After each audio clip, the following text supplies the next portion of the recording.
You know, this is Thanksgiving Day 2024. So where did this tradition come from? Well, when the Mayflower landed, they didn't really give thanks. But it was a year later, 1621, when the Pilgrims had settled. They had a harsh winter. They had lost a lot of lives, and about 50 or 52 of them came together with about 90 Indians, indigenous people that were here, and they gave thanks somewhere around this date.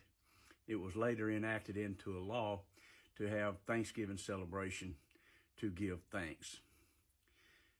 Some of the things they may have eaten back then are not traditional things that we eat today. For instance, there was plenty of wild turkey, so they probably ate that. They had corn, and they probably ate that. But they may not have had mashed potatoes and gravy and things like that, or peas. But the Thanksgiving, nevertheless, they filled the table up, and they all ate and gave thanks. Today, we all come together with our families to remember God in Thanksgiving. And let me tell you how important Thanksgiving is. You remember in the book of Matthew and other Gospels, it talked about Jesus had been ministering to the thousands, and what had happened, they were out in the wilderness for about 3 days, and they didn't have anything to eat.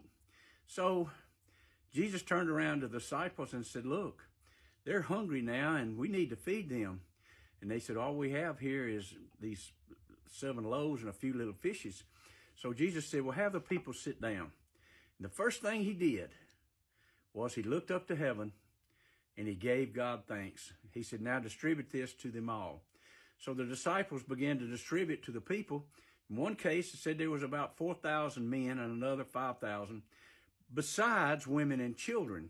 So it's possible if there were at least 4 in a household, and back in those days, they probably had anywhere from 5 to 10 in a family. So let's just go the short side and say 4 in a family. There's at least 16,000 people out there at minimum. They distributed the food, the bread, and the fish, and everybody ate, and there was bread and fish left over.